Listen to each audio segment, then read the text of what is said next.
सुखदेव जी कहते हैं, परीक्षित, सबसे पहली बात तो ये प्रश्न जो तुमने किया है ये तुम्हारे लिए उचित नहीं है। वैसे तो तुमने अपने लिए किया नहीं है, लेकिन अगर तुम्हारे लिए ये प्रश्न है तो ये प्रश्न उचित नहीं है। क्यों? बोले क्योंकि तुम मुक्ति की कामना करना चाहते हो। बहुत ध्यान से सुनिए सब लोग। मुक्ति कैसे मिलती है? जिस व्यक्ति ने एक बार भी अपने संपूर्ण जीवन में भगवत दर्शन, अरे भगवत दर्शन तो बहुत दूर की बात, वैष्णवों के भी दर्शन यदि अपने जीवन में किए हो, निश्चित है उसको मुक्ति प्राप्त हो जाएगी। लेकिन परीक्षित, तुम वो बालक हो जिसने जन्म बाद में लिया, मां के गर्भ में भगवान का दर्शन पहले किया। उत्तरा के गर्भस्थ शिशु को नष्ट करने के लिए जब अश्वत्थामा ने ब्रह्मास्त्र छोड़ा था, तब भगवान ने तुम्हारी मां के गर्भ में आकर के तुम्हारी रक्षा की थी।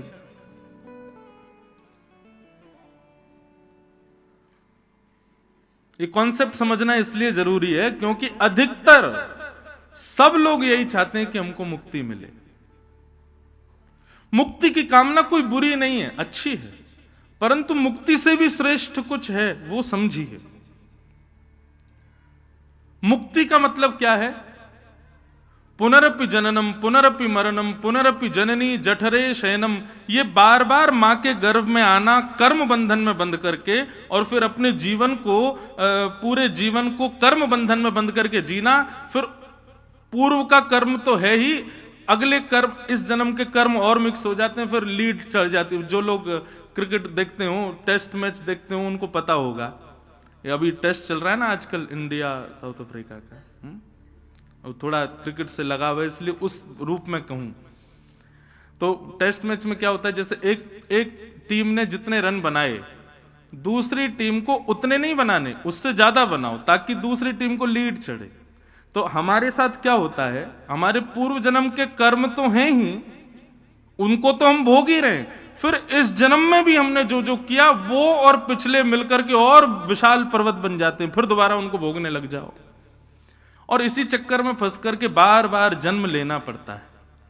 लेकिन व्यक्ति जब मुक्ति प्राप्त करता है तो मुक्ति प्राप्त होते ही उसका पुनर्जन्म नहीं होता, वो ठाकुर जी के पास ही रहता है सदैव।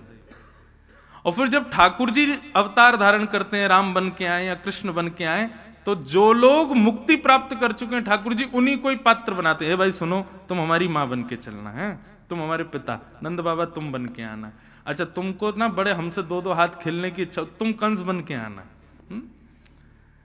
इसी प्रकार सारे पात्र जितने भी आते हैं वो सब मुक्ति प्राप्त किए हुए ही पात्र बन करके आते हैं, और ठाकुर जी के संग लीला करके फिर उनकी पुनश्च मुक्ति हो जाती है। हमें मुक्ति क्यों नहीं चाहिए?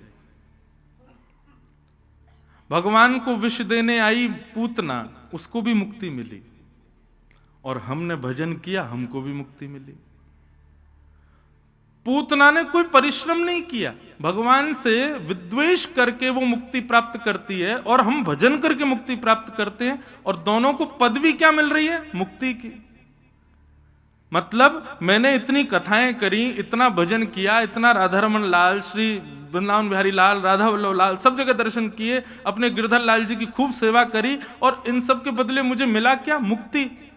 और मुक्ति प्राप्त करके जैसे ही मैं वैकुंठ गया तो जो मुझे सीट मिली थी वहां में जाके बैठा, तो मैंने देखा, भाई देखूं और कौन बैठा है यहाँ पे। थोड़ी दूरी पे रावण भी बैठा था, थोड़ी दूर शूर्पणखा भी बैठी थी, इधर देखी तो वो भी पूतना भी बैठी है, अघासुर बकासुर धेनुकासुर सब बैठे हैं यहीं पे।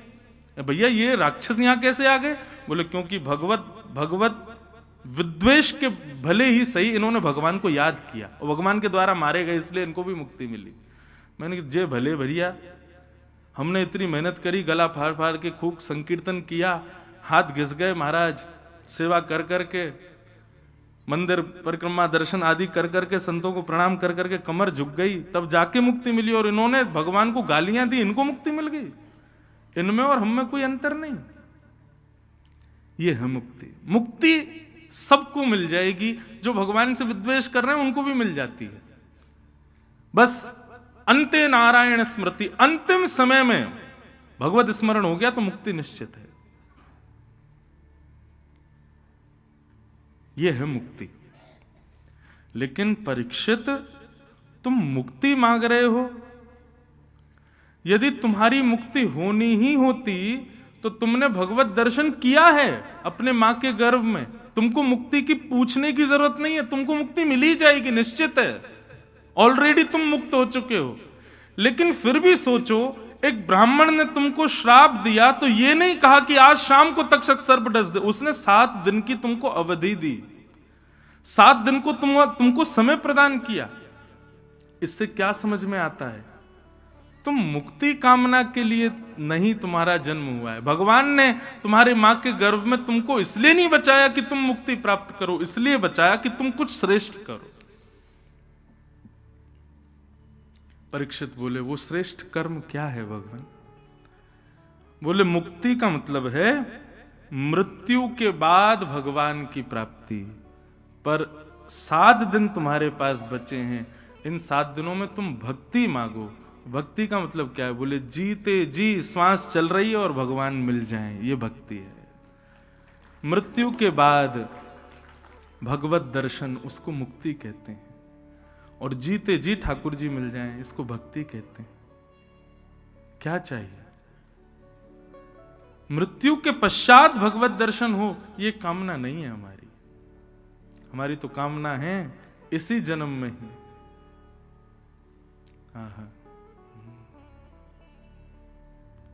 राधिका किशोरी संग रमण तुम्हारा, मुझको दिखा दो कभी ऐसा नजारा। राधिका किशोरी संग रमण तुम्हारा, मुझको दिखा दो कभी ऐसा। हम इसी के लिए कथा सुन रहे हैं, हम इसी के लिए नाम जप कर रहे हैं, इसी के लिए तिलक लगाए घूम रहे हैं, इसी के लिए शुद्ध आचरण कर रहे हैं, शुद्ध पवित्र व्यवहार कर रहे हैं, इसी के लिए हम ऐसे भेष में घूम रहे हैं, इसी के लिए हम संत संग कर रहे हैं, इसी के लिए हम विषयों से दूर हैं, ताकि हम इस योग्य बन जाएं कि हे राधिका रमण, आपके हमको प्रत्यक्ष इसी जन्म में दर्शन हो जाएं। बस वो दर्शन हो जाएं, फिर चाहे मैं मर जाऊं, फिर चाहे मैं मर जाऊं, बसा कर नैनन में, छिपा कर नैनन में, बसा कर नैनन में, छिपा कर नैनन। तो यह है भक्ति। हमारी अभिलाषा मुक्ति की नहीं है भगवान। हमारे ब्रजवासी तो गाते हैं, कहा करूं वैकुंठ ही जाए, जहां नहीं नंद, जहां नहीं यशोदा, ब्रज तज मोरी जाए बलाए। कहा करूं वैकुंठ ही जाए। एक बात बहुत ध्यान से सुनिएगा बंधु, आप काशी पहुंच गए, ये आपका पुण्य है। आप हरिद्वार पहुंच गए, ये आपका पुण्य है। आप गंगा स्नान कर लिए, ये पुण्य है। बद्रीनाथ, केदारनाथ, द्वारिका, जगन्नाथपुरी, रामेश्वरम, किसी भी तीर्थ में आप चले गए, ये आपका पुण्य है। पर आप वृंदावन आ गए, ये आपका फल है, ये पुण्य नहीं है। ये सब तीर्थ यात्राओं का फल है कि आप वृंदावन आ गए। तो वृंदावन को पुण्य में कभी मत गिनिएगा। वृंदावन में कुछ अच्छा करेंगे तो हमारा पुण्य बढ़ेगा ना। वृंदावन में जो करोगे वो फल ही है। फल से रस मांगा जाता है। वृंदावन तो फल है बंधुओं, वृंदावन पुण्य भूमि नहीं है। अरे कहां तक कहूं, एक शास्त्र में तो ऐसा भी कहीं वर्णन है कि वृंदावन को धाम बोलना भी वृंदावन की एक प्रकार से अवहेलना है। वृंदावन धाम नहीं है। वृंदावन तो निज ठाकुर जी का ग्रह है, श्री जी का, श्याम सुंदर का निज निज निवास स्थान है। वृंदावन अद्भुत है। यहां की रीति अलग है, यहां मुक्ति की कामना नहीं है। यहां तो ठाकुर जी से आज्ञा प्रार्थना की जाती है कि नाथ कृपा करो, हमें पुनश्च पुनः जन्म मिले। हम अपने लाल जी के जन्मोत्सव पर एक पद गाते हैं। हमारे लाल जी का जब जन्मोत्सव होता है तो सब लोग बधाई मांगते हैं। आज जन्मोत्सव होगा, यहां से बधाई लुटाई जाएंगी, आप सब लोग लूटोगे। लेकिन हमारे लाल जी का जन्मोत्सव होता है 14 जनवरी को, 11 से 17 इस बार द्वारिका में उत्सव है। तो 14 जनवरी को हम ठाकुर जी से एक प्रार्थना करते हैं, बधाई में हे लालजू, आप सबन को बधाई में सोने चांदी हीरे जवाहरात ना जाने कहा दे रहे हो, लेकिन हमको आपसे कहा चाहिए। बहुत ध्यान से सुनियो, बधाई में दीजो श्री ब्रजधाम। हे लाल जी, यदि आप हमको बधाई में कुछ देना चाहते हो तो दोबारा वृंदावन दे देना, ऐसी कृपा कर दो। हमको स्वर्ग अपवर्ग मुक्ति वैकुंठ इन सब की आवश्यकता नहीं है। श्री राधा रानी के पग पग पे प्रयाग जहां, केशव की केली कुंज कोटि कोटि काशी है। यमुना में जगन्नाथ, रेणुका में रामेश्वर, तरु तरु पे पड़े रहत अयोध्या निवासी है। गोपिन के द्वार द्वार हरिद्वार बसत जहां, बद्री केदारनाथ फिरत दास दासी हैं। स्वर्ग अपवर्ग लेकर करेंगे हम क्या, जान लो हमें हम वृंदावन वासी हैं। जान लो हमें हम वृंदावन वासी। तो मुक्ति की कामना नहीं है। बधाई में दीजो श्री ब्रजधाम। हे लाल जी, आप कृपा करना बधाई में। आज आप सब भी नंदोत्सव में यही बधाई मांगी हूं। हे लाल जी कृपा करो, कलकत्ता बंबई दिल्ली चेन्नई ये सब नहीं, हमको पुनर्जन्म मिल जाए। और मिले कहां? श्रीधाम वृंदावन में मिले, वृंदावन के वासी बने। और वृंदावन में कहा बने? इंसान मत बनियो, यहाँ इंसानन की मौज ना है, यहाँ तो बंदरन की मौज है। मुझको कभी कभी ऐसा लगता है वृंदावन में भजन करके जो प्राण त्याग देते हैं वो अगले जन्म में बंदर ही बन जाएं। वो मौज करवे आमे वृंदावन। मोरहू बनाओ तो बनाओ श्री वृंदावन को, नाच नाच कुहक कुहक आपको रिझाऊंगो। बंदर हो बनाओ तो बनाओ श्री वृंदावन को, कूद कूद डारन पे भोर को जगाऊंगो। आज मैं घर से निकल रहा था यहाँ के लिए, तो हमारे मोहल्ले के बंदरों में लड़ाई चल रही थी। मैंने पूछा हमारे चालक साहब से, मैंने काय बात पे लड़ाई हो गई है? बोले कि किसी का चश्मा चुराया, 2 बालकों ने मिलकर, दोनों अलग अलग पिता के पुत्र थे, तो अब चश्मे पे लड़ाई हो रही है कि मैं लूंगा कि ते लेगा, वो फ्रूटी कौन मांगेगा फिर। तो इस बात पर लड़ाई चल रही है। मैंने कहा वाह बढ़िया है भैया, चलन दो।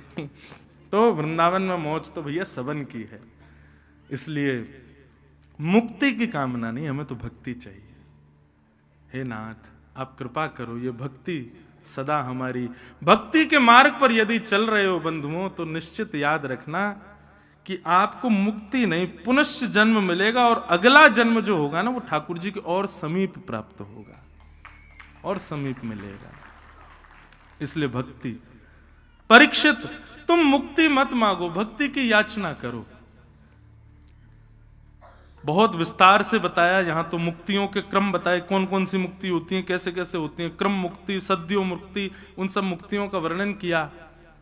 परीक्षित जी ने हाथ जोड़ के अंत में कहा, भगवान अब मुझे मुक्ति की कामना नहीं है, मेरे जीवन के केवल 7 दिन बचे हैं, 7 दिन बाद तक्षक सर्प मुझे डस देगा, मेरी मृत्यु हो जाएगी। आपसे प्रार्थना है 7 दिन हो उससे पहले पहले श्याम सुंदर के प्रत्यक्ष दर्शन मुझको करा दीजिए, ऐसी भक्ति मेरे हृदय में प्रकट कर दीजिए। तब यहां से भागवत श्री सुखदेव जी कहना प्रारंभ करते हैं। अब आगे फिर सुखदेव जी ने सृष्टि प्रसंग कहा, पृथ्वी कैसे बनी, उसमें फिर मानव कैसे बने, जीव जंतु कैसे बने, भागवत की पूरी साइंस यहाँ पर वर्णन की गई। उद्भिद, स्वेदज, जरायुज, अंडज, सबका निर्माण कैसे हुआ, ये सब भाव बताए गए। मानव को बनाने के लिए ब्रह्मा जी ने चतुश्लोकी भागवत का पुरुषण किया। भागवत के पुरुषण के पश्चात मानव की रचना हुई और तत्पश्चात ब्रह्मा जी ने सबसे पहले सनक सनंदन सनातन सनत कुमारों को बनाया। चारों भगवान के प्रथम अवतार माने गए। 10 मानस पुत्र हुए, सबसे छोटे नारद जी। तत्पश्चात ललाट से महादेव प्रकट हुए। तब भी सृष्टि सृजन का कोई नियुक्तिकरण नहीं हो पाया। तब ब्रह्मा जी ने अपने देह को 2 रूपों में परिणत किया। तो बाम अंग से स्वयंभू मनु और दाहिने अंग से शत्रुपा प्रकट हुए। ये आदि मानव हैं। क्या हैं? आदि मानव का नाम बोलते हमारे मन में वो आ जाते हैं जो हमने हमारे स्कूल की साइंस में पढ़ा था, बंदर। आदि का मतलब होता है प्रथम। मानव कौन था पृथ्वी पर?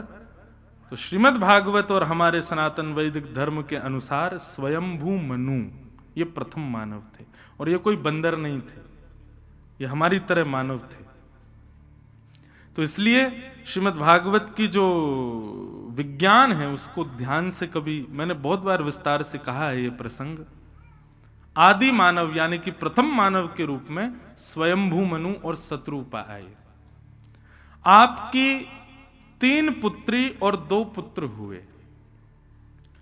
आकुति, देवहूति, प्रसूति, ये 3 बेटी हुई स्वयंभू मनु शत्रुपा के, और 2 पुत्र हुए प्रियव्रत और उत्तानपाद। अब इन्हीं 5 के वंश में पूरी कथा चलेगी आगे तक।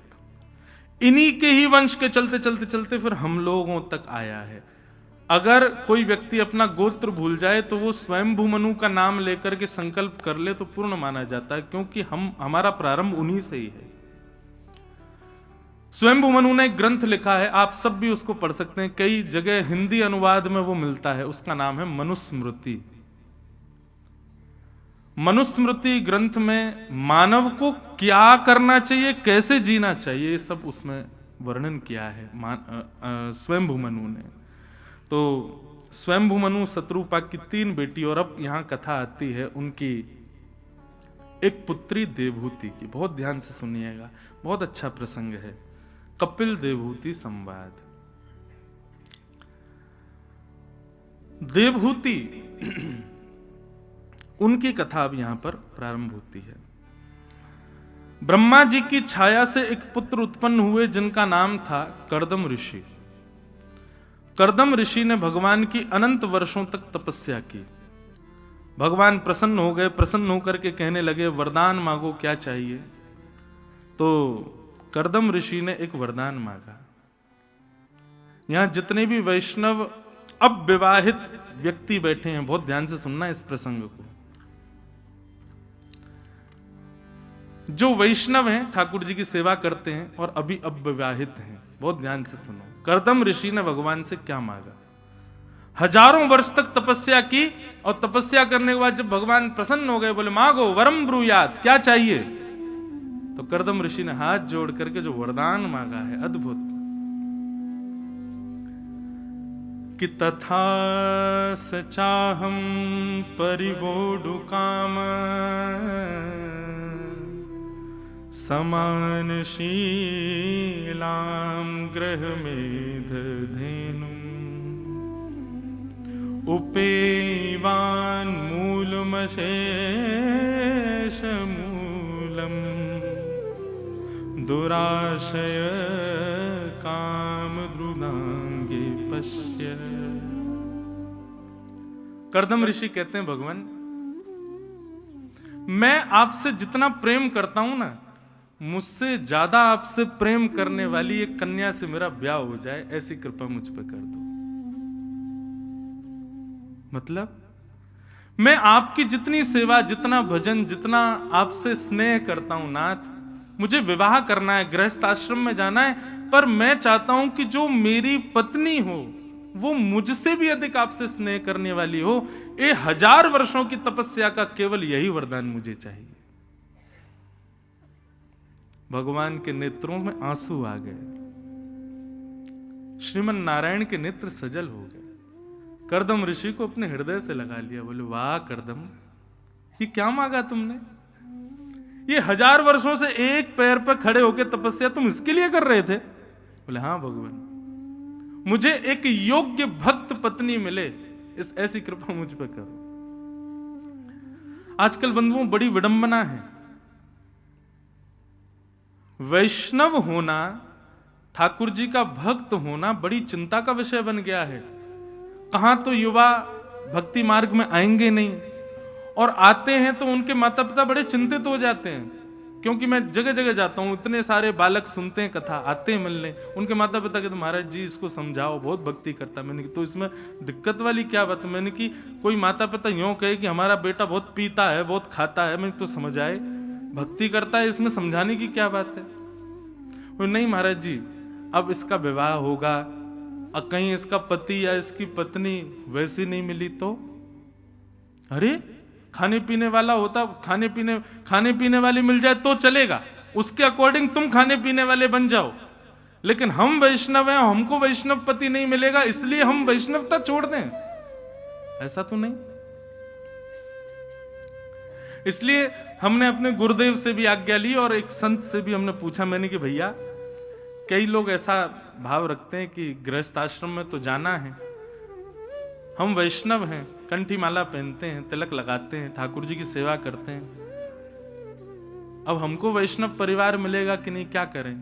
तो हमने एक उपाय तो बताया कि कर्दम ऋषि का ये मंत्र याद कर लो, इसका रोज ठाकुर जी से निवेदन करो, और ठाकुर जी से क्या कहो, हे ठाकुर जी, हम आपसे जितना प्रेम करते हैं, हम आपके जितने नाम जप करते हैं, उससे अधिक आपसे प्रेम करने वाला, नाम जप करने वाला हमको जीवन साथी प्राप्त हो, ऐसी कृपा करो। और दूसरा, जितने भी वैष्णव बालक हैं जो लाइव भी सुन रहे हैं,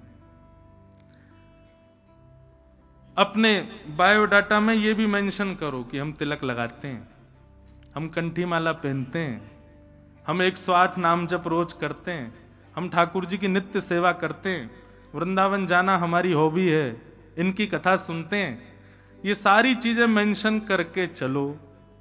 तो अगर खाने पीने वाला परिवार होगा ना, तो वो ब्रैकेट देखते ही कह देगा कि क्षमा करें, हम ब्याह नहीं कर पाएंगे। लेकिन योग्य परिवार होगा तो आपके सामने हाथ फैला करके प्रसाद के रूप में आपके पुत्र या पुत्री को मांगेगा कि ऐसी संतान हमारे घर में आए, कृपा करो। और सबसे बड़ी बात है भैया, ठाकुर जी से यही प्रार्थना करो, हे नाथ आपकी सेवा ना छूटे। मुझे स्मरण आता है मीराबाई के चरित्र, अभी मीरा चरित्र पर कथा थी गांधीधाम में, तो मीराबाई ने स्पष्ट कर दिया था अपने होने वाले पति से कि हम आपके किसी भी सुख को पूर्ण नहीं कर पाएंगे, लेकिन फिर भी उन्होंने मीराबाई से ब्याह क्यों किया, उसके पीछे कारण वो बताते हैं कि भैया मेवाड़ में तो मीराबाई की वजह से खूब संत आते हैं, पर हमारे मारवाड़ में नहीं आते, इसलिए मैं मीराबाई से ब्याह करूंगा ताकि एक वैष्णव हमारे घर में आए तो उसकी वजह से वैष्णवों का मारवाड़ में आना शुरू हो जाए, हम इसलिए मीराबाई से ब्याह करेंगे। तो आजकल बड़ा खतरनाक हो गया है भैया, लोग बाग ब्याह ये पहले तो ये देख करके करते खाता पीता तो नहीं है, आजकल उल्टा हो गया है, वो एकांत वार्तालाप में पूछ लेते तुम खाती पीती हो ना, बोला हाँ, तो फिर ठीक है, फिर तो ब्याह कर लेंगे, दोनों रात में पैक लगा के पिया करेंगे, बोला हाँ फिर तो हमें बढ़िया बनेगी। कितना विचित्र हो गया है संसार, कुंडली मिले चाहे ना मिले, बाकी कोई गुण मिले चाहे ना मिले, पंडित जी कह रहे हैं एक भी गुण नहीं मिल रहा है भैया तुम्हारे, कोई नहीं, हमने एकांत में पूछ लिया, इसको भी वही प्रिय है जो ब्रांड मुझे प्रिय है, दोनों की बढ़िया चलेगी हमारी। बहुत विचित्र हो गया भैया संसार, यही तो कलयुग है, यही तो कलिकाल है। लेकिन वैष्णव जितने भी बालक हैं घबराओ नहीं, ठाकुर जी सब मंगल करेंगे। देखो अगर योग्य पति या पत्नी मिल जाए तो भगवान की कृपा, और अयोग्य पति या पत्नी मिले तो डबल कृपा। योग्य मिलेगी तो कृपा, दोनों मिलकर भजन करना, और अयोग्य मिले तो उसके पक्ष का जो प्रेम जो उसको देना था वो भी ठाकुर जी को दे देना। लो ये भी आपका। अनुकूल मिले तो कृपा, प्रतिकूल मिले तो और कृपा। पर यह मंत्र बहुत सुंदर है, इसको याद कर लो। क्या कह रहे हैं कर्दम ऋषि कि तथा सचाहम परिवोडु काम शमान शीलाम ग्रह में दधेनुम उपेवान मूलम शेष मूलम दुराशय काम दुदांग्रे पश्य। ठाकुर जी इतने खुश हो गए कर्दम ऋषि के इस भाव से कि भगवान के नेत्रों में आंसू आ गए, प्रेम अश्रु आ गए, और उन्हीं अश्रु बिंदुओं से बिंदु सरोवर बन गया। भगवान ने हृदय से लगाया और कर्दम ऋषि से कहा कि हे ऋषि, तुम चिंता नहीं करो, परसों तुम्हारा ब्याह होगा और इस पृथ्वी के प्रथम मानव स्वयंभू मनु की बेटी देवहूति के साथ तुम्हारा ब्याह होगा। वो मेरी परम भक्त है, तुमसे ज्यादा भक्त है मेरी, उससे तुम्हारा ब्याह होगा। कर्दम ऋषि तो आनंदित हो गए, जय हो भगवान जय हो, मैं बड़ी कृपा हो गई मेरे ऊपर, आपने मुझे ऐसी कृपा कर दी, अनुग्रह कर दिया। एक जगह मुझसे किसी ने प्रश्न किया, महाराज जी कर्दम ऋषि ने मांगा तो संसार भगवान से, और आप कथाओं में कहते हो कि ठाकुर जी से ठाकुर जी के अलावा कुछ मत मांगो। देखो ठाकुर जी से कोई सांसारिक व्यक्ति भी वस्तु भी मांगनी हो ना, तो वो भी ठाकुर जी की प्रसादी के रूप में मांगो। पति हो, पत्नी हो, बालक हो। अब लोग कहते हैं हे बालाजी सरकार, हे वृंदावन बिहारी लाल, हमारा घर बन जाए। अब ये आ गई संसार की बात, लेकिन आप बिहारी जी से कहो, हे बिहारी जी अभी आप छोटे घर में विराज रहे हो, हम चाहते हैं कि आपका सुंदर भवन हो, आप सुंदर कक्ष में विराजो, आपकी सुंदर सुंदर व्यवस्था हो, ऐसी कृपा करो नाथ, आपकी सुंदर भवन निर्माण हो, आपका बने। ठाकुर जी को निवेदित करते हुए ग्रह की भी कामना होगी तो वह भी भक्ति बन जाएगा। गाड़ी की कामना कर रहे हो, अपने लिए है तो वो सांसारी है, लेकिन ठाकुर जी से कहो लाल जी आपके लिए रथ लेना है हमको, आप कहीं चलो तो रथ में बैठ करके जाओ। इस भाव से गाड़ी की भी कामना होगी ना तो वह भी भगवत प्रसाद है। लेकिन कई लोग बड़े चतुर हैं, मन में तो ये सोच रहे हैं उपभोग तो हमको ही करना है, लेकिन व्यास जी कह रहे हैं तो बोलना ही तो है बस बिहारी जी से, आपके लिए चाहिए करवा दो, उपभोग तो हम ही करेंगे। ऐसा नहीं, पूर्ण रूपेण मन बुद्धि चित्त सब में ठाकुर जी का प्रसाद है, यही भाव होना चाहिए। जैसे कि कर्दम ऋषि का है, उनको उपभोग के लिए गृहिणी की आवश्यकता नहीं है।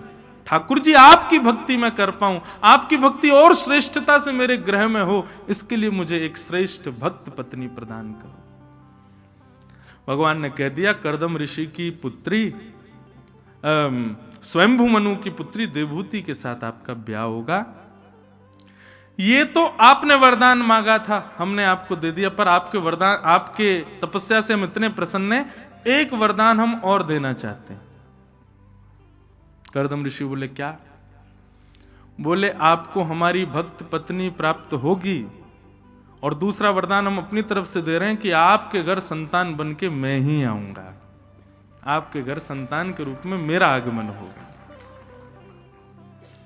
आहा, कर्दम ऋषि की तो आनंद का ठिकाना नहीं, नाचने लगे महाराज, ठाकुर जी की भुजा उठा करके नृत्य करने लगे, जय जय आपने बड़ी कृपा की भगवान। आहा, बंधुओं ये निश्चित मानिए, जब वैष्णव पत्नी और वैष्णव पति होते हैं, दोनों मिलकर के भगवत सेवा और भगवत भाव रखते हैं, ऐसे कुल में ठाकुर जी आते हैं, ठाकुर जी कृपा करते हैं। वो ठाकुर जी का अंश ही बालक के रूप में आया है। कर्दम ऋषि का विवाह देवहूति जी के साथ में हुआ, और देवहूति जी से विवाह हुआ। फिर ऐसी कथा आती है कि कर्दम ऋषि देवहूति के रूप को देखने लगे, और देखते देखते महाराज उनकी 60 वर्ष की समाधि लग गई। कर्दम ब्याह होते ही पतिदेव समाधि में चले गए, दूल्हे राजा समाधि में चले गए और 60 वर्ष की समाधि में गए। समाधि के पश्चात जब नेत्र खुले तो सामने देखा एक वयोवृद्ध माता जी बैठी हैं। कर्दम ऋषि ने प्रणाम किया, जय हो मेरी मैया, हमारी पत्नी अभी अभी ब्याह हुआ था, आपने देखा? मैया ने उल्टा प्रणाम किया, बोले मैं ही हूं आपकी पत्नी। बोले आप तो वृद्ध हो गई। बोले अब आप 60 वर्ष की समाधि में जाओगे तो हम क्या ऐसी बैठी रहेंगी? कर्दम ऋषि तपस्वी हैं, इसलिए उनके तन पर कोई असर नहीं होता है, वे यथावत जैसे थे वैसे ही हैं। आज भी वृंदावन में बंधु ऐसे कई संत हैं, आप स्पर्श तो देखो नहीं करना, पर उनकी त्वचा ऐसी है जैसे छोटे बालक की। वो भजन करते हैं, उनका मुखाकृति भले ही उनके दाढ़ी होगी, जटाएं होंगी, उनका रूप ऐसा होगा, पर उनको देख करके कभी लगेगा ही नहीं कि ये सांसारी व्यक्ति है। ऐसा लगेगा नन्हा कोई बालक हो। अभी हमारे घर कथा थी, पूज्य श्री रामभद्राचार्य जी महाराज, परम पूजनीय श्री रामभद्राचार्य जी महाराज, इतना सरल सहज स्वभाव। महाराज जी इतने ऊंची पदवी पर हैं, इतने ज्ञान का भंडार, इतने विद्वान, थ्रू आउट संस्कृत बोलते हैं, 2 मिनट में संस्कृत में श्लोक बना देते, इतनी विद्वत्ता, लेकिन इतने सरल सहज स्वभाव महाराज जी का। उनको देख के ऐसा लगता कोई छोटा बालक है क्या। कथा में जाने से पहले एक दिन, अब महाराज जी दिव्य चक्षु हैं, नेत्रों से देख नहीं पाते, तो बालक उनके संग रहने वाले तिलक लगाते थे उनके, तो मैं वहीं रहता था। तो नाम जप उनका चलता रहता, 2 लाख नाम रोज करते। नाम जप करके जब तिलक पूर्ण हुआ तो मुझसे बोले, इंद्रेश, और फिर मैंने कहा हाँ महाराज जी, तो अपने गाल पे हाथ रख के बोले, मैं क्यूट लग रहा हूं ना? मैंने, महाराज जी बहुत बढ़िया लग रहे हो आप बहुत प्यारे लग रहे हो। और उनके तन का स्पर्श जब हम करते, हाथ का, मुख का, चरण, तो बिल्कुल ऐसा जैसे बहुत नन्हे बालक की कोमल त्वचा होती है, ऐसी। ये सब भजन का प्रताप है कि युग और समय का क्रम हमारे शरीर पर लगता नहीं है। हम जितने ज्यादा सांसारी होंगे उतने ज्यादा संसारी दिखने लगेंगे, हमारे रूप में भी दिखने लगेगा कि बहुत संसारी व्यक्ति है। तो कर्दम ऋषि ने देखा कि वृद्ध मैया बैठी हैं।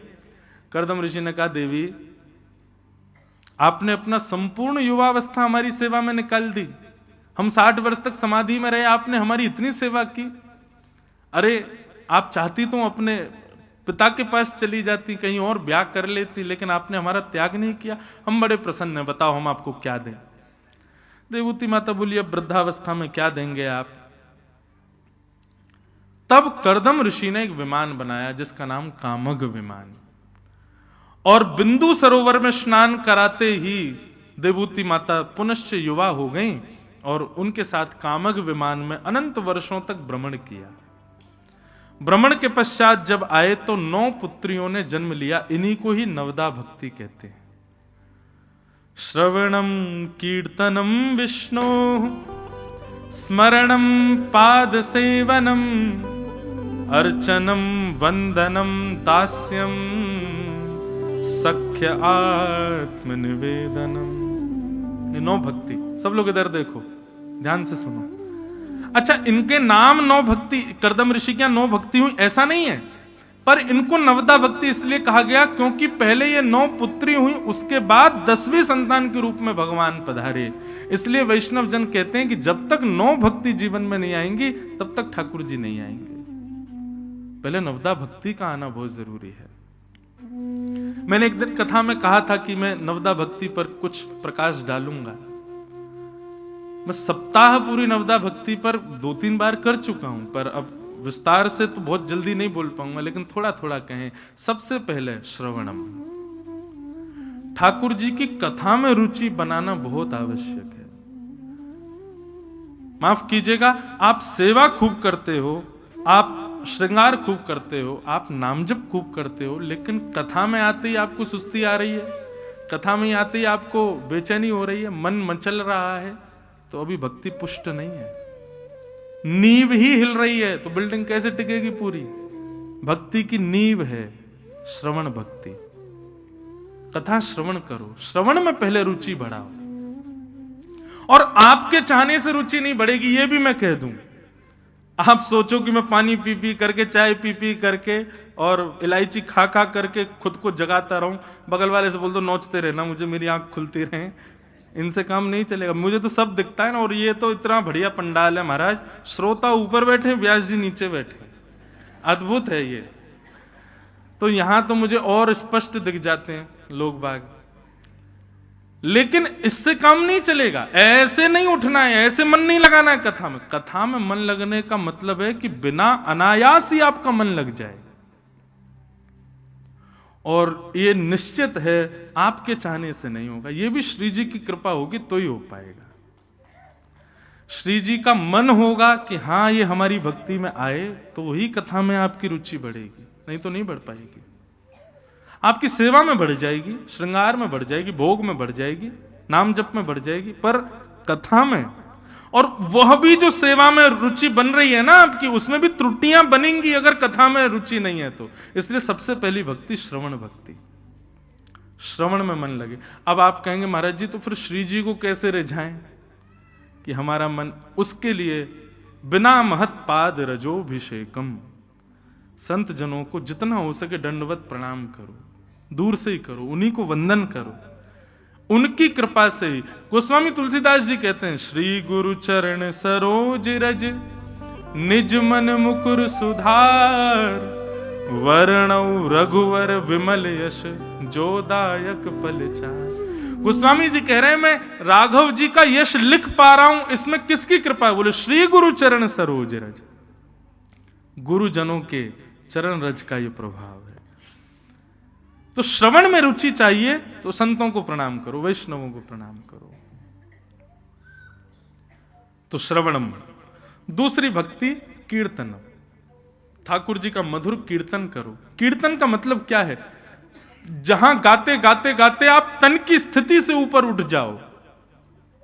वाग गदगदा द्रवते यस्य चित्तम रुदत्त भिक्षणम हसति क्वचिच्च विलज्ज उद्गायत नृत्यते च मदभक्ति युक्तो भुवनम पुनातु।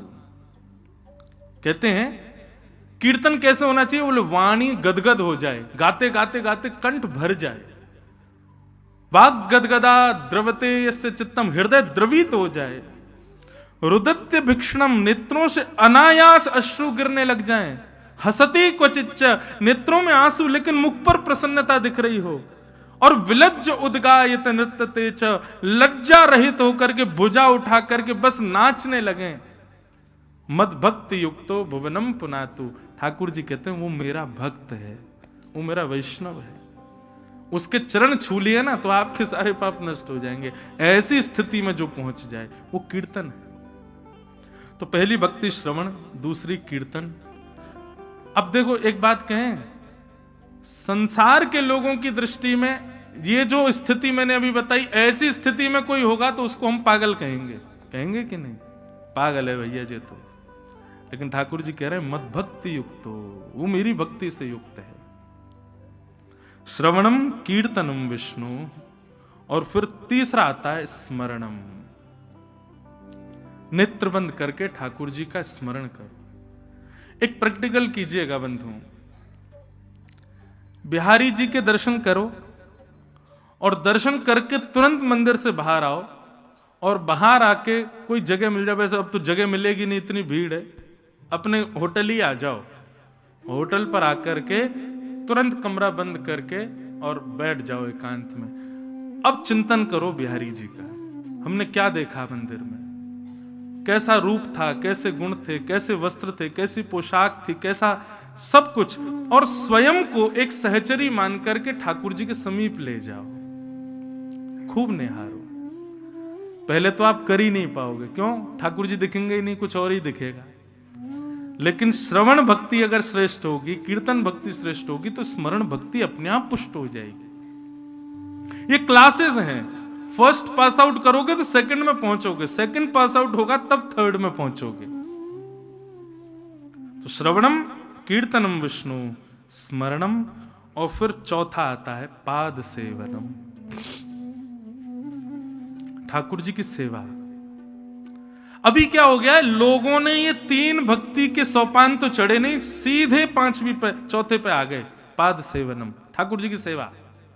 पहले 3 तो पार करो, तब सेवा आप करोगे नहीं, ठाकुर जी करवाएंगे आपसे। पाद सेवनम। 5वीं भक्ति अर्चनम, ठाकुर जी की अर्चना करो। कभी सुंदर पुष्प के हार पहनाओ, कभी ठाकुर जी को तुलसी हार धराओ, और कुछ भी नहीं है तो भाव से श्रृंगार करो ठाकुर जी का, सुंदर सुंदर भाव धारण कराओ। तो श्रवणम कीर्तनम विष्णु, स्मरणम पाद सेवनम, अर्चनम, और फिर आता है वंदनम। वंदनम भक्ति का मतलब क्या है? ठाकुर जी की वंदना करो, जैसे ध्रुव ने की, प्रहलाद ने की, जयदेव ने की, मीराबाई ने की, सूरदास ने की, ऐसे ठाकुर जी की वंदना करो। अगली भक्ति आती है श्रवणम कीर्तनम विष्णु, स्मरणम पाद सेवनम, अर्चनम, वंदनम, और फिर आएगा दास्यम। ठाकुर जी के दास बन जाओ। दास्यत्व का मतलब क्या है? तुम तज कहीं अनत न जाऊं। एक हमारे ब्रज के अनन्य भक्त हुए मदन मोहन सूरदास। क्या नाम था? मदन मोहन सूरदास जी का एक पद है, बहुत सुंदर पद है। आज ही मैं पढ़ रहा था, अचानक मुझे याद आया। क्या कहते हैं मदन मोहन सूरदास? कथा क्रम ऐसे है, देखो अभी नंदोत्सव खूब जोरदार से होगा, लेकिन उससे पहले अभी कथा सुनो भाव से। मदन मोहन सूरदास जी का भाव ऐसा था कि उत्तर प्रदेश में एक स्थान है संडीला, वहां के वे एक सिपाही जैसे थे। जैसे अकबर राजा था भारत का, तो उसने जगह जगह जगह जगह अपने प्रतिनिधि छोड़ रखे थे। तो संडीले स्थान के प्रतिनिधि के रूप में मदन मोहन सूरदास जी थे। बहुत ध्यान से सुनना। तो मदन मोहन सूरदास जी साल भर में जितना टैक्स इकट्ठा होता था ले जा करके अकबर को जमा कराते थे। लेकिन अब की बार इन्होंने क्या किया, जितना भी कर आया उस सारे कर से, सारे धन से इन्होंने संतों के भंडारे कर दिए, ठाकुर जी के उत्सव कर दिए, बढ़िया ठाकुर जी के मनोरथ कर करा करके, और जितना पैसा टैक्स का आया था जो अकबर को देना तो सब खर्च कर दिया संतों की सेवा में। अकबर के यहां से पत्र आया, बोले भैया साल भर का जितना कर आया भेजो। तो इन्होंने क्या किया, तिजोरियां थी उनमें पत्थर ईंट भर भर के भेज दिए अकबर के यहां, और एक पर्ची लिख करके भेजी, और उसमें क्या लिखा, बोले 13 लाख संडीले उपजे सब साधुन मिल गटके। 13 लाख सोने की मोहर हुई थी, पर सब साधुओं ने मिलकर बढ़िया पूरी कचौड़ी बना बना के सब ने गटक ली। 13 लाख संडीले उपजे सब साधुन मिल गटके, मदन मोहन सूरदास आधी रात वृंदावन को सटके। सब छोड़ छाड़ के वृंदावन भगे आए। अकबर को जब ये बात पता चली तो अकबर को गुस्सा तो नहीं आया, लेकिन अकबर के जो नीचे रहते थे लोग, उन्होंने कहा, बोले इसको पकड़वाओ, गिरफ्तार करो। वृंदावन में आकर के मदन मोहन सूरदास जी रहते थे। अकबर के सैनिकों ने आकर के उनको पकड़ लिया और ले जाकर के जेल में, कारागृह में बंद कर दिया। सूरदास, मदन मोहन सूरदास जी को कोई चिंता नहीं थी, वो कोई बात नहीं, गलत तो मैंने किया ही, लेकिन कोई बात नहीं, संतों की सेवा थी, अपने धन से करनी चाहिए थी, राजा के धन से कर दी। नरक में भोगता उससे अच्छा बढ़िया यहीं जेल में ही भोग लूंगा। लेकिन कुछ दिनों बाद उनकी चिंता बढ़ गई, कहीं मेरे यहीं प्राण नहीं निकल जाएं, मुझे तो व्रज में प्राण त्यागने, श्री जी के चरणों में प्राण त्यागने। अकबर से उन्होंने प्रार्थना की तो अकबर ने उनको मुक्त कर दिया। वृंदावन आकर के रहने लगे। यहां पर ब्रजवासियों के घर घर जाके भिक्षा मांग करके खाते, रज में ही सोते, ब्रज रज का तिलक लगाते, ऐसा जीवन उनका हो गया।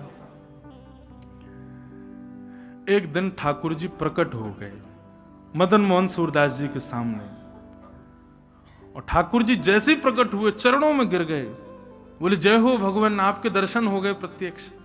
ठाकुर जी बोले राम राम राम, कैसा जीवन हो गया तुम्हारा। बोले क्यों? वो संडीले में तो तुम बढ़िया घोड़ों पे घूमते थे, सोने के सिंहासन पर बैठते थे, हैं 56 भोग का भोग लगाते थे, और यहाँ पे देखो ब्रजवासियों के यहाँ अंजलि फैला करके मांगते हो, नंगे पांव चलते हो, पैरों में कांटे लगते हैं, रज में सोते हो। अब हम कृपा करने आए हैं, तुमको वापस संडीला भेज रहे हैं, हम तुम दोबारा से वहीं के सूबेदार बन जाओ। तब ठाकुर जी के सामने मदन मोहन सूरदास जी ने यह पद गाया, बहुत सुंदर पद है। क्या कह रहे हैं? मेरी गति तुम ही अनेक तोष पाऊं। हे नाथ, मेरी गति तो केवल आप हो। चरण कमल नख मन पर विषय, विष को सुख बहां। घर घर जो डोलो तो हरि तुम्हें लजाऊं। तुम रहो कहाए कह कौन को कहां। हे नाथ, अब मैं आपका हो चुका हूं, अब आपने मुझे स्वीकार कर लिया है। आपका होकर के मैं अब किसी और का हो जाऊं, ये कैसे संभव हो सकता है ठाकुर जी?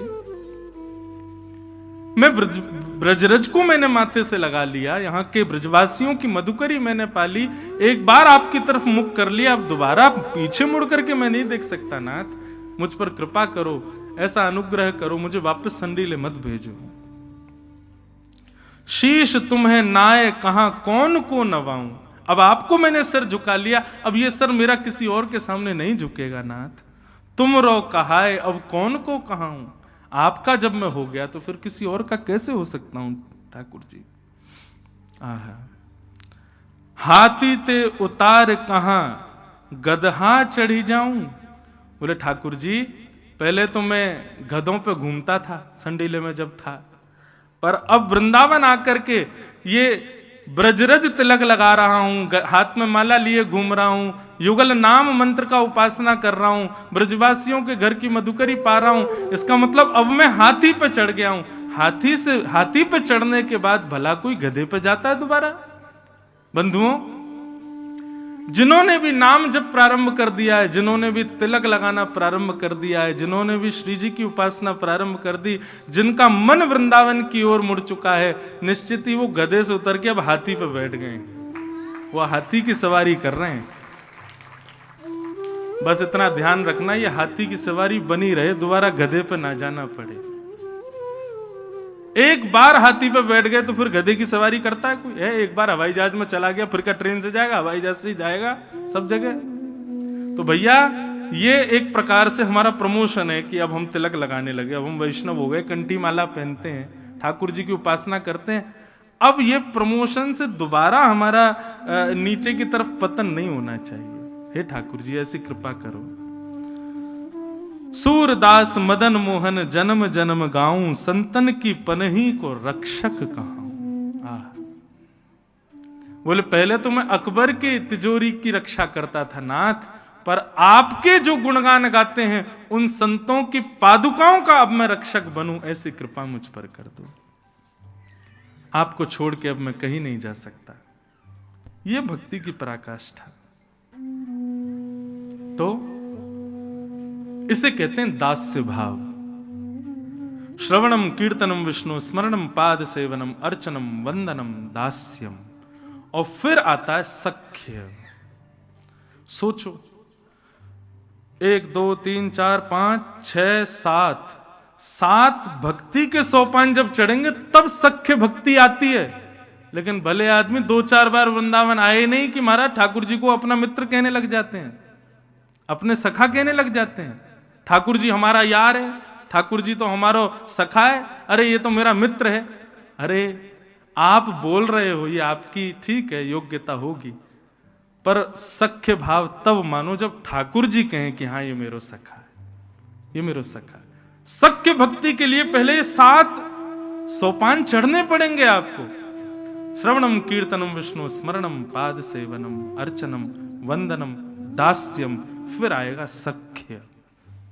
और जैसे ही सख्य भक्ति आएगी आत्मनिवेदनम। आत्मनिवेदन का मतलब क्या है? अपने लिए कुछ भी नहीं, जैसे राखो तैसे रहूं, जानत हो सुख दुख सब जन के, मुख से कछु ना कहूं। आप जैसे राखोगे नाथ वैसे रहें, यह है नवदा भक्ति। तो ये 9 जब आएंगे तब 10वें भाव के रूप में ठाकुर जी आएंगे। कर्दम ऋषि के यहां 9 पुत्रियां हुई, उनके बाद 10वें संतान के रूप में ठाकुर जी पधारे। ठाकुर जी के आते ही 9 पुत्रियों का ब्याह कर दिया और कर्दम ऋषि वन को चले गए। आज देवभूति माता को एकांत में अपने पुत्र को देख करके लगा ये साक्षात भगवान है।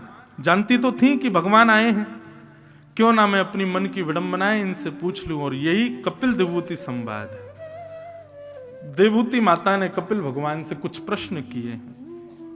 बहुत अद्भुत प्रसंग है बंधु, इतना अद्भुत है कि मैं क्या बताऊं। इसी को दर्शन शास्त्र कहते हैं। समय कम है लेकिन मैं फिर भी कहूंगा।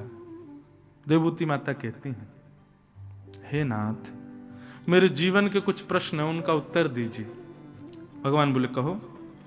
कि निर्वेणानितरां भूमन् असद इंद्रिय तर्षणा, येन भम संभाव्यमानेन प्रपन्नान्धं तम प्रभु।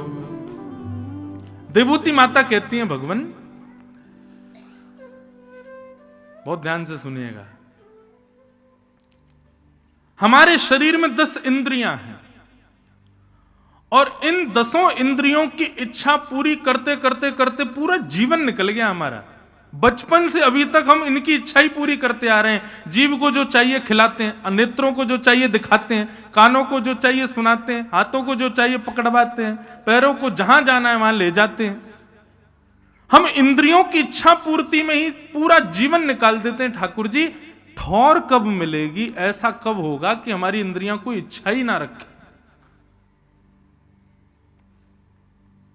ऐसी कृपा करके कोई आज्ञा करो भगवान कि हमारी इंद्रियों की इच्छाएं समाप्त हो जाएं, फिर कोई इच्छा ना रहे जीवन में।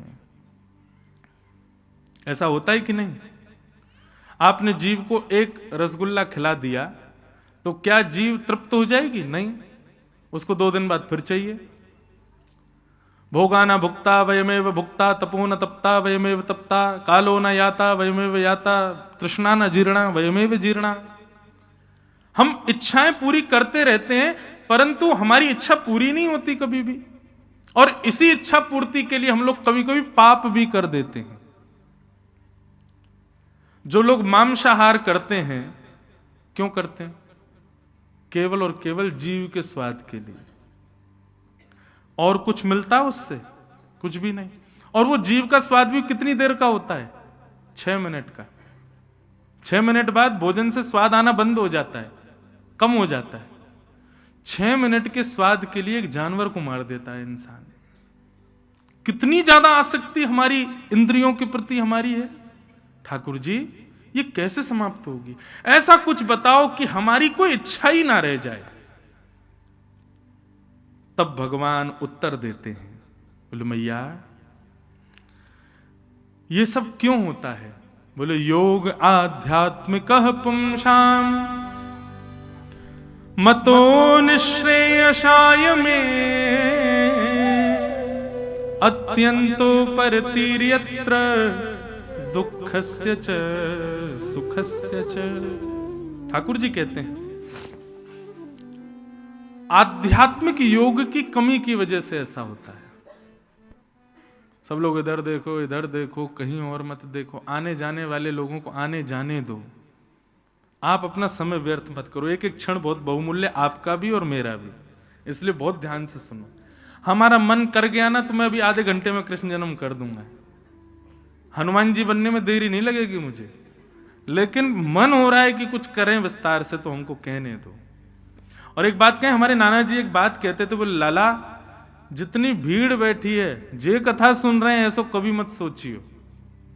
तो बोले इस कथा क्रम में, इस कथा सभागृह में ध्रुव जी भी आए हैं, प्रहलाद जी भी आए हैं, मीराबाई भी बैठी हैं, सूरदास भी अचेत अवस्था में कहीं ना कहीं छुप करके बैठे हैं। और सबसे बड़ी बात, प्रभु चरित्र सुनवे को रसियाशी हनुमान जी आए हैं। तुम इसी भाव को धारण करके कथा कहा करो कि वे लोग यहां बैठे हैं। तो अब हम कह रहे हैं तो एक ध्यान से सुन लो। हमें पता, हम भजन जब से कथा शुरू हुई एक भी भजन नहीं गाया अभी तक, लेकिन क्या करें, भूले ही जाते हैं। कई बार 4 घंटे निकल जाते हैं जो बैठे रह जाएं, महाराज जी आज तो भजन ही नहीं हुआ। जिस दिन भजन नहीं गवे समझो आज महाराज जी को बढ़िया आनंद आया कथा गाने में, और जैसे ही भजन आ जाए समझना कि अब ये दुखी हो गए, अब ये बस समय निकाल लें। ऐसा नहीं है, कीर्तन भजन भी क्रम है कथा का, पर पद हमको ज्यादा प्रिय है, वो तो हम गाते हैं। पर आप लोग ध्यान से सुनो, बहुत सुंदर बात है। ठाकुर जी कह रहे हैं मैया इंद्रियों की इच्छा पूर्ण इसलिए नहीं होती क्योंकि आपके जीवन में आध्यात्मिक योग की कमी है। आध्यात्मिक योग इज इक्वल टू सत्संग। व्यक्ति जैसे ही सत्संगी होता है, आप 4 घंटे कहीं बैठ सकते हो? नहीं। मूवी थिएटर में भी जाते हैं ना, तो 2.5-3 घंटे से ज्यादा की बड़ी की पिक्चर हो तो आदमी घबराता है उसको देखने में भी। लेकिन आप एक आसन पर यहां बैठे हो, पूरी कथा सुन रहे हो, क्यों? दूसरा अलार्म बजाया।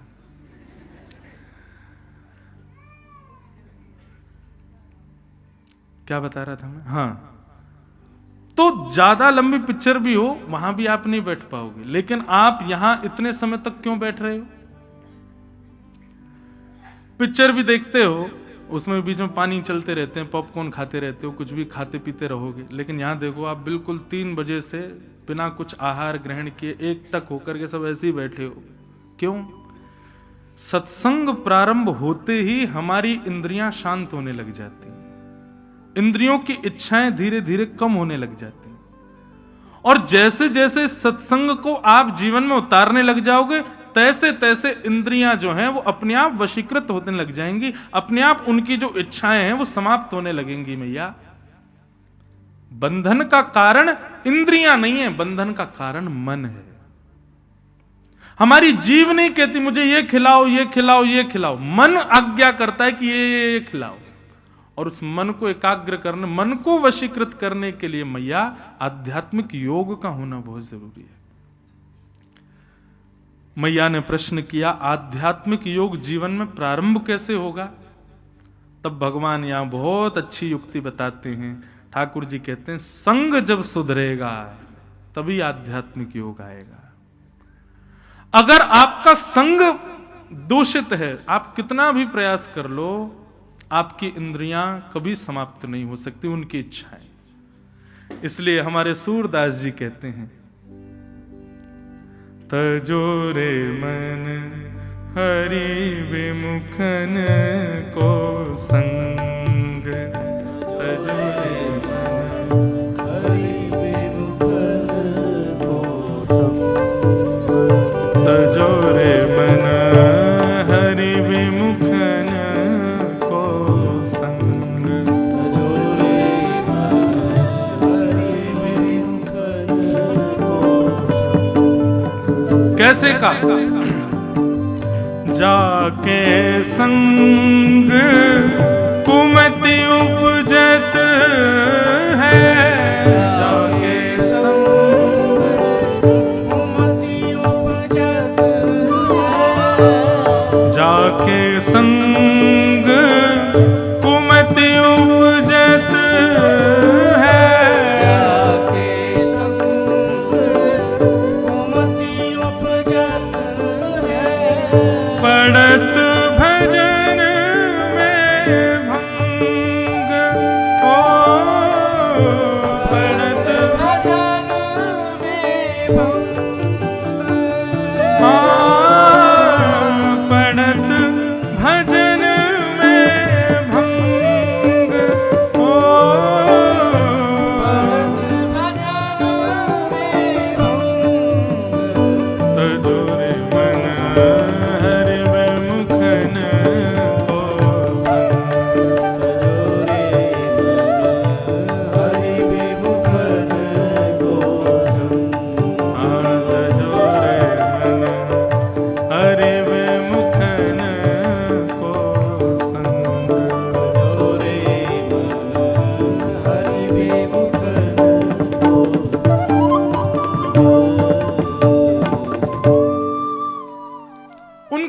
संग छोड़ दीजिए जिनके संग से आप सेवा में बाधा होती है, वृंदावन आने में बाधा होती है, कथा सुनने में बाधा होती है।